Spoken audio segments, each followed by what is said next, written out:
ஈரோடு கிழக்கு தொகுதியினுடைய இடைத்தேர்தல் களத்தில் வீற்றிருக்கிற அண்ணன் உள்ளிட்ட அனைவருக்கும் அன்பு வணக்கம்.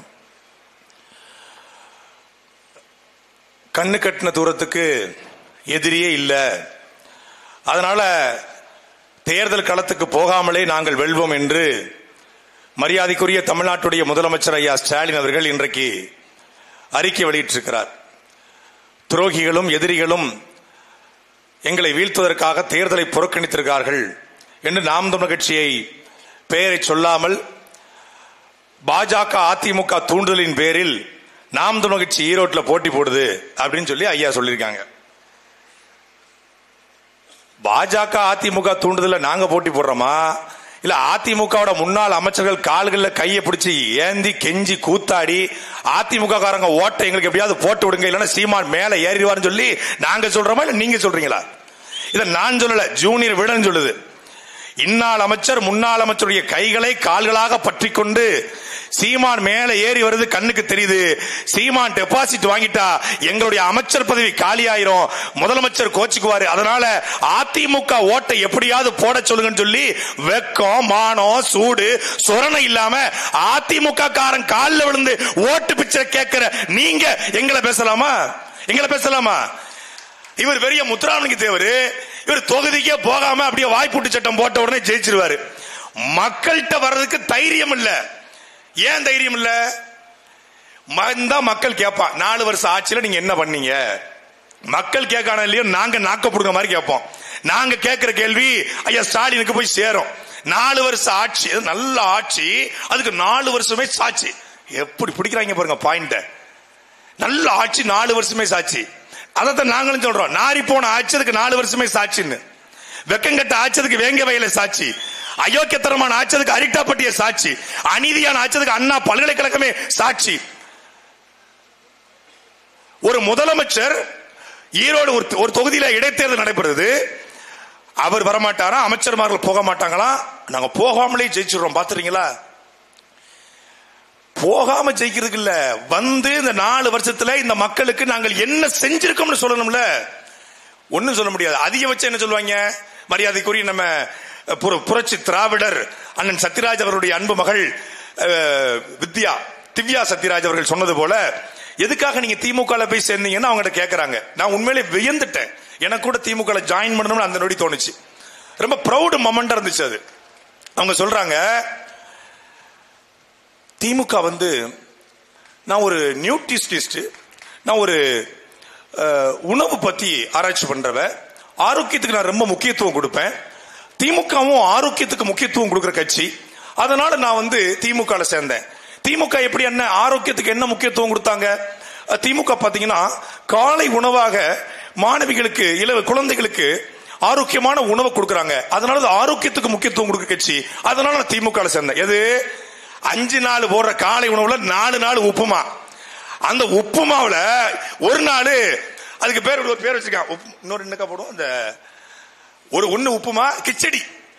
உப்புமாங்கிறது தங்கச்சி, கிச்சடிங்கிறது அக்கா, 2 ஒண்ணுதான்.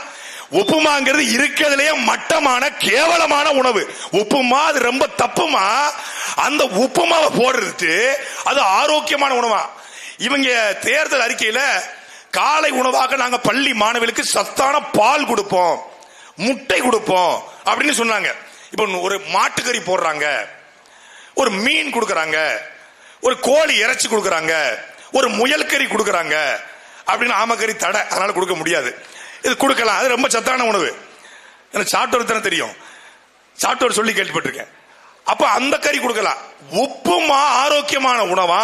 இந்த உப்புமாவை பார்த்துட்டு புரட்சி திராவிடர் மரியாதைக்குரிய அண்ணன் சத்யராஜ் மகள் திமுக சந்திரிச்சான். சென்னையில் இருக்கக்கூடிய முக்கியமான சதுப்பு நில ஏரியா இருக்கக்கூடிய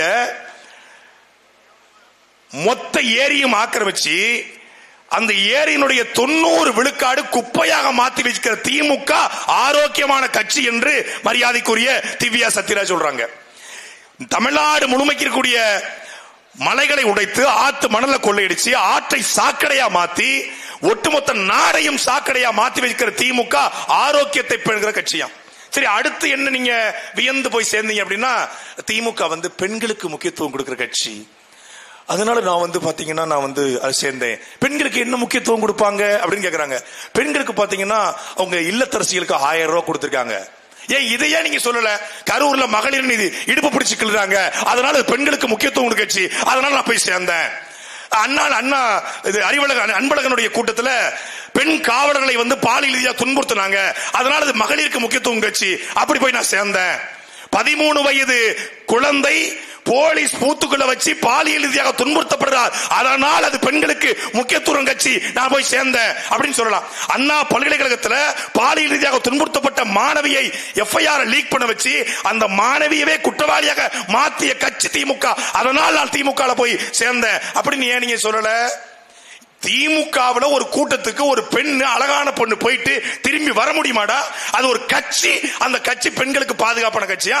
படித்த பெண்ணு, பட்டம் படிச்ச பெண்ணு அவங்க சொல்றாங்க. அப்போ எந்த அளவுக்கு மடைமாத்தி வச்சிருக்காங்க பாருங்க மக்களை. திவ்யா சத்யராஜ் மகளை கூட்டு பெண்கள் ஓட்ட வாங்குறதுக்காக அவங்களை களத்தில் இறக்கிருக்காங்க.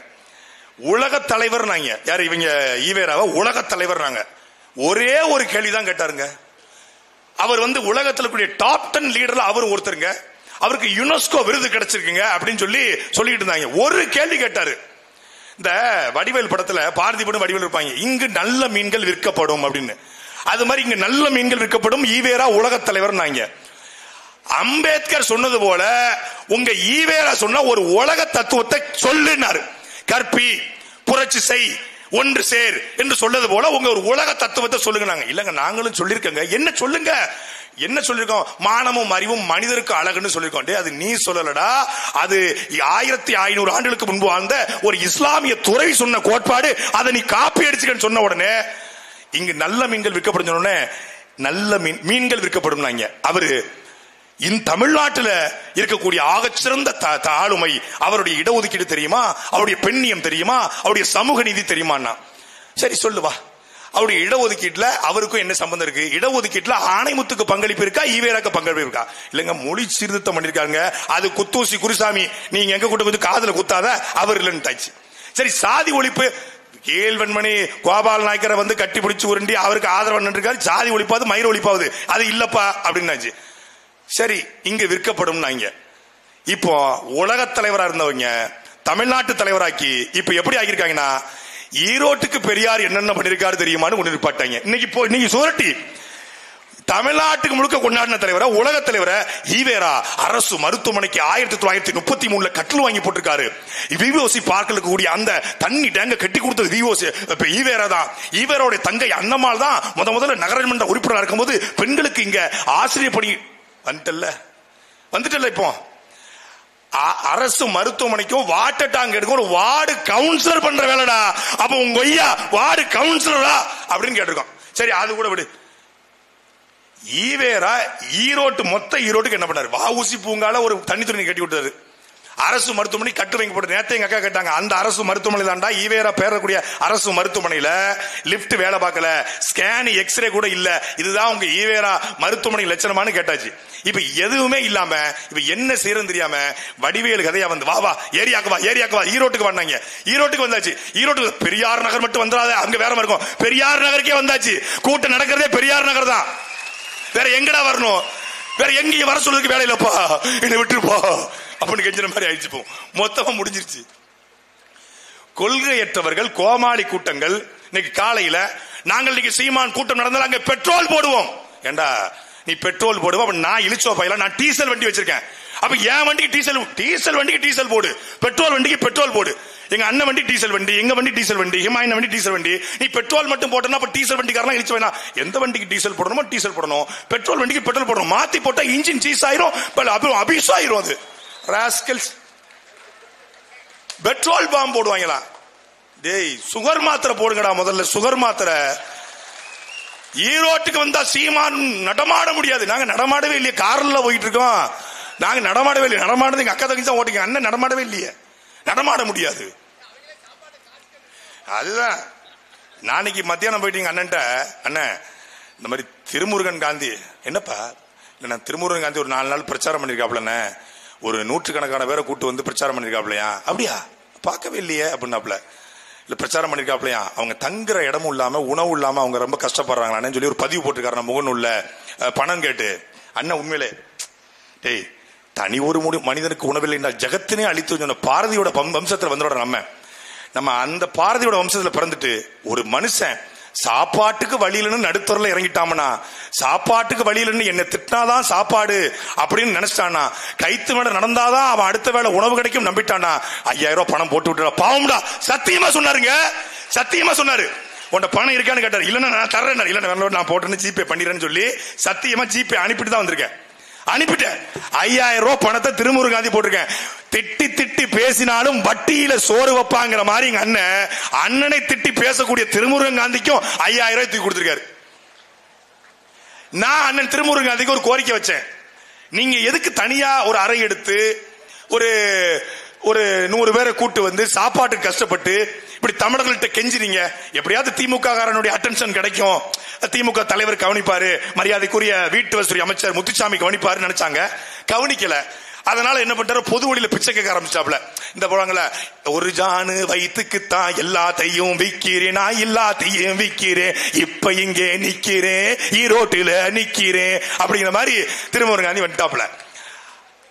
இதுக்கு நீங்க எங்க கிட்ட ஏன் கூட வேண்டாம், இடுமானங்கார்த்தி கூட வேண்டாம், எங்க சல்மான் கூட வேண்டாம், எங்க அக்கா சீதாலட்சுமிக்கு மறைமுகமா, அக்கா நாங்க சீமான திட்ட போறோம், உங்க பணிமனையில மட்டும் ஒரு 10 நாள் தங்கிக்கிறோம் சொன்னா நாங்களே திறந்து விட்டுருப்போம்யா.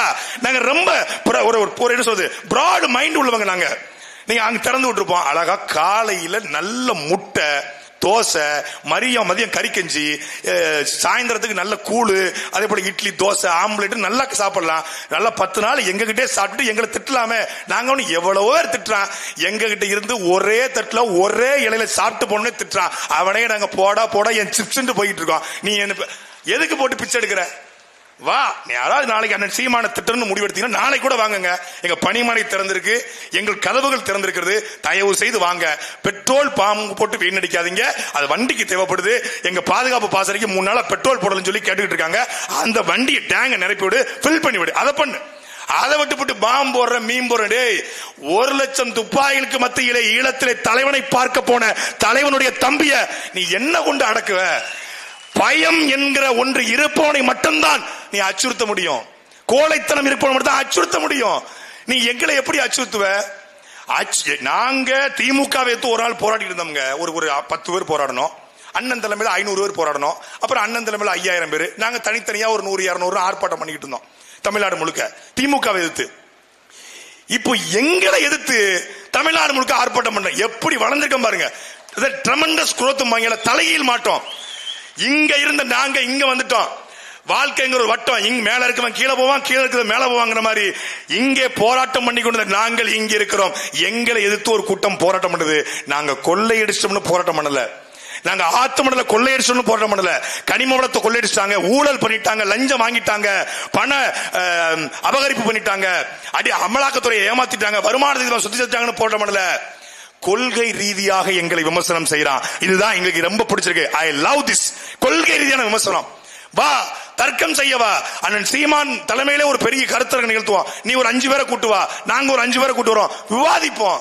பெரியாருடைய சமத்துவம், சமூக நீதி, இடஒதுக்கீடு, பெண்ணியம், மொழிப்பற்று எல்லாத்தையும் விவாதிப்போம். விவாதிச்சு அன்னைக்கு ஒரு முற்றுப்புள்ளி வைப்போம். சும்மா வழக்கு போடுறது, கைது மிரட்டுறது. நீ வழக்கு போட்டு சிறைப்படுத்தினால், நான் சத்தியமா சொல்றேன், 2010 அண்ணன் சீமான் அவர்கள் ஜூலையில் தொடங்கி டிசம்பர் வரைக்கும் வேலூர் ஜெயிலில் இருக்கும்போதுதான் நாம் தமிழர் கட்சி 10 மடங்கு வளர்ந்தது. சத்தியமா சொல்றேன், அப்போதான் நாம் தமிழர் கட்சி வளர்ந்தது. தமிழ்நாடு முழுமைக்கும் செந்தமிழன் சீமான் கைதை கண்டிச்சு எல்லோரும் ஆர்ப்பாட்டம் போட்டோம், போராட்டம் பண்ணோம், ஆக்டிவா வேலை பார்த்தோம். இப்ப கூட எங்க அண்ணன் பேச்ச பல பேர் கேட்கறது இல்ல. கைது பண்ணி பாரு, மொத்த பாசமும் வெளியே வரும். பெரியார போட்ட போடுக்கே அண்ணன் மேல சின்ன சின்ன விமர்சனம் வச்சுக்கிட்டு, அண்ணன் மீது 1000 விமர்சனங்கள் இருக்கலாம், அது 1000 விமர்சனம் எதுன்னு ஒண்ணு சொல்லடா, ஒண்ணு சொல்ல மாட்டாங்க. சீமான் மீது 1000 விமர்சனம் இருந்தாலும் அந்த 1000த்துல ஒண்ணு இருக்காது. ஆனா 1000 விமர்சனங்கள் வெளியே நின்று அத்தனை பேரையும் ஒண்ணு சேர்த்திருக்கீங்க. சொல்ல போனா இந்த தீகா கும்பல், திராவிட கும்பல், பெரியார் கும்பல் பண்ண ஒரே ஒரு வேலை, நாம் தமிழர் கட்சியிலிருந்து கொஞ்சம் கொஞ்சமா வெளியேறி இருந்த மொத்த தமிழ் தேசியவாதிகளையும் ஒன்று சேர்த்ததுதான் இந்த திராவிட கும்பலுடைய வேலை. இன்னைக்கே பல பேர் வர வேண்டியது, நாளைக்கு வருவாங்க, நீங்க பாப்பீங்க. இந்த தேர்தலில் பெரியார போட்ட போல ஏர்போர்ட் மூர்த்தி என்ன, எங்க அண்ணன் அதியமானு, தீரன் திருமுருகன் இப்படி வந்திருக்காங்க. நீ இன்னும் போட போட போட மொத்த தமிழ் தேசியவாதிகளும் தேர்தல் பாதை திருடர் பாதைன்னு சொல்றீங்க ஐயா. மணியரசன் ஐயாவே அடுத்த முறை ஓட்டு கேட்டு வருவாரு. இவங்களை ஒழிக்கணும்னா ஒரே வழி என் மகன் சீமான் என்பதில் எந்த தமிழனுக்கும் தமிழ் தேசியவாதிகளுக்கும் மாற்று கருத்து இருக்க போறதில்லை. அதனால தமிழர் கூட்டத்தை இந்த திராவிட கூட்டம் ஒன்று சேர்க்குது. 14 ஆண்டு காலமாக மண்ணுக்காகவோ மக்களுக்காகவோ நடந்த ஒரு பிரச்சனையும் ஒரு போராட்டம் கலந்து கொள்ளாத இந்த கூட்டம் எங்களை எதிர்த்து போராடுகிறது. நாங்கள் மண்ணுக்காக மக்களுக்காக நிற்கிறோம். ஈரோட்ல சீதாலட்சுமி வென்றால் என்ன செய்வாங்க? ஒன்னே ஒண்ணு நடக்கும். ஈரோட்டு மஞ்சள் வியாபாரம் கொங்கு வேளாள கவுண்டர்களிடமும் முதலியாளர்களும் கட்டுப்பாட்டிலும் முழுமையா வரும். இது சத்தியம். தமிழ் சாதிட்டு வரும். ஈரோட்டுடைய நெசவு தொழில் தமிழ் சமூகத்தில் வரும். மரியாதைக்குரிய திமுகவுடைய வேட்பாளர், அவர் பெயரை நாங்கள் சொல்ல விரும்பல. நான் இதை நான் வெறுக்கிறேன், அருவருக்கிறேன். ஏன்னா அவர் சொல்றாரு, நான் நாம் தமிழர் கட்சி எனக்கு போட்டியாவே கருதல, அதை நான் அருவருக்கிறேன். எவ்வளவு எவ்வளவு வன்மம், எவ்வளவு கொடூர புத்தி, எவ்வளவு ஒரு கீழ்த்தரமான எண்ணம். ஜனநாயகத்துல எதிர்த்து நிற்கக்கூடிய ஒரு கட்சியினுடைய வேட்பாளரை நான் அவமானமா கருதுறேன், நான் கீழ்த்தரமா நினைக்கிறேன், எனக்கு போட்டியா கருதுறேன்னா நீ என்ன மீன் பண்ற? நாங்க என்ன வடநாட்டில இருந்து வேட்பாளர் இறக்கிருக்கோமா, இல்ல ஓங்கோல இருந்து கூட்டு வந்திருக்கோமா, இல்ல கர்நாடகா இருந்து கூட்டுமா? இந்த மண்ணின் மகள் சுப்பாராயனுடைய பேத்தி, தீரன் சின்னமலையின் பேத்தி, இந்த மண்ணின் மகளை நீ எப்படா அவமானம் சொல்லுவ, எப்படி அசிங்கம் சொல்லுவ? அப்ப உனக்கு எவ்வளவு நெஞ்செழுத்தம் இருக்கும்? இந்த மண்ணினுடைய பூர்வகுடி மகளவள். இந்த தெருவில் இருக்கக்கூடிய அத்தனை தெருக்களையும் வீதிகளையும் எங்க சாக்கடை பிரச்சனை, எங்க மழைநீர் பிரச்சனை, எங்க குப்பை தொட்டி பிரச்சனை, எங்க லாட்டரி விற்கிறான், எங்க மதுபானத்தை வச்சு மக்களை சீரழிக்கிறான், எந்த பள்ளிக்கு பிரச்சனை, எல்லாம் எங்கள் அக்கா சீதாலட்சுமி. உனக்கு தெரியுமா? உனக்கு என்ன தெரியும்? இந்த மண்ணில் விஜயகாந்த்ங்கிற ஒரு மனிதனுக்கு துரோகம் செய்துவிட்டு அவருடைய முதுகுல குத்துன துரோகி நீ எங்களை பத்தி பேசலாமா? எங்களை பேசலாமா? ஒரு அயோக்கியத்தனமான அரசியலை கட்டமைக்கிறது இந்த திமுக. அந்த திமுகவிடமிருந்து ஒரு மாற்று ஏர்போர்ட் முடித்து கூட சொன்னாங்க, இந்த ஒரு வருஷத்துல ஓட்டு போட்டா என்ன பெரிய கிளர்ச்சியும் புரட்சியும் ஏற்படுத்துவீங்கன்னு. நீங்க போட்டு பாருங்க. அண்ணன் சீமான் மேடையில பேசுவதை இந்த ஓராண்டு சட்டசபையில பட்ஜெட் போடுவான்ல, அந்த பட்ஜெட்ல சீதாலட்சுமி உள்ளே இருந்தால் பட்ஜெட் நாறு நாரா கிளிய வைப்போம். ஒரு மகளுக்கு ஓட்டு போடுங்க. நீங்க ஸ்டாலினுக்கு ஓட்டு போடுறதுனாலயோ உதயசூரனுக்கு ஓட்டு போடுறதுனாலயோ எந்த மாற்றமும் ஏற்பட போறதில்ல. சந்திரகுமார் இன்னொரு எம்எல்ஏ, எக்ஸ்ட்ரா எம்எல்ஏ, அவ்வளவுதான். எம்எல்ஏ அஸ்ராவுக்கு ஒரு இடம், அவ்வளவுதான். ஆனா நாம் தமிழ் கட்சிக்கு ஓட்டு போட்டால் மொத்த தமிழனும் விழித்துக் கொண்டான். எந்த ஈரோட்டிலே தமிழர்களை இழிவுபடுத்திய ஒரு அரசியல் தொடங்கியதோ அந்த இழிவை ஈரோட்டில் இருக்கிற மான தமிழர்கள், கொங்கு தமிழர்கள் துடைத்து எரிந்தார்கள் என்கிற வரலாற்று பதிவு வர வேண்டும் என்றால் நீங்கள் வாக்களிக்க வேண்டிய சின்னம் நாம் தமிழ் கட்சியுடைய ஒளிவாங்கி சின்னம்.